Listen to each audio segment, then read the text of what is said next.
ಈ ವರ್ಷ ಮಾವಿನ ಫಸಲು ತುಂಬ ಹೆಚ್ಚಾಗಿದೆ. ಎಲ್ಲೆಲ್ಲೂ ಹೆಚ್ಚಿನ ಹೂವು ಬಂದಿದೆ.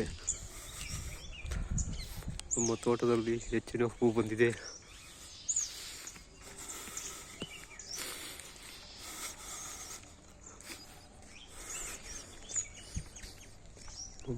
ನಮ್ಮ ಮಾವಿನ ತೋಟಕ್ಕೆ ಹೋಗ್ತಾ ಇದ್ದೀನಿ.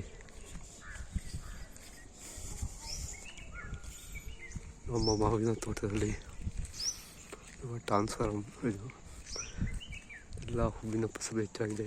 ಎಲ್ಲ ಬಾದಾಮಿ ರಾಸ್ಪರಿ ಜಾಸ್ತಿ ಇದೆ.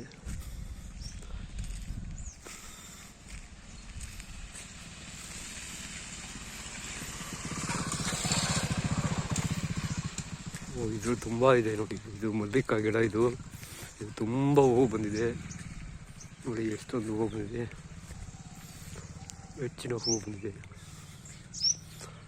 ಗಿಡ ತುಂಬ ಇದೆ ಹೂವು.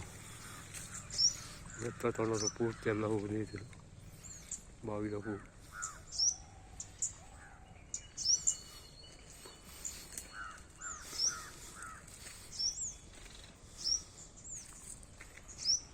ಇದರ ಬಂದಿಲ್ಲ ಇನ್ನು. ಸುಮಾರು ಬಂದಿದೆ ಇದು. ಇದೆಲ್ಲ ಹೂ ಬರ್ತಾ ಇದೆ. ಇದು ಹೂ ಬಂದಿದೆ. ಇದೆಲ್ಲ ಪೂರ್ತಿ ಒಟ್ಟು 3 ಎಕರೆ ಚದರ. ಇದು 3 ಎಕರೆ ಚದರ ಪೂರ್ತಿ ಎಲ್ಲ ಮಾವಿನ ಗಿಡಗಳೆಲ್ಲ ಇದಾಗಿದೆ, ಹೂ ಬಂದಿದೆ.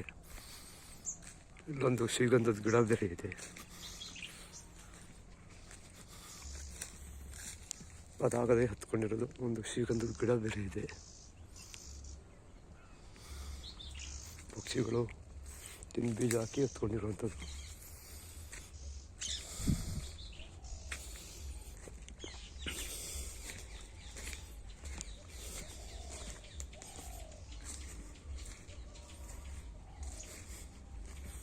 ಎಲ್ಲ ಜಾಸ್ತಿ ಇದಾಗಿದೆ, ಹೂವು ಬಂದಿದೆ. ಒಂದ್ಸರಿ ಎಣ್ಣೆ ಹೊಡೆದಿದ್ದೀವಿ ಔಷಧಿನ, ಮತ್ತೆ ಇನ್ನೊಂದ್ಸರಿ ಔಷಧಿ ಹೊಡಿಬೇಕು.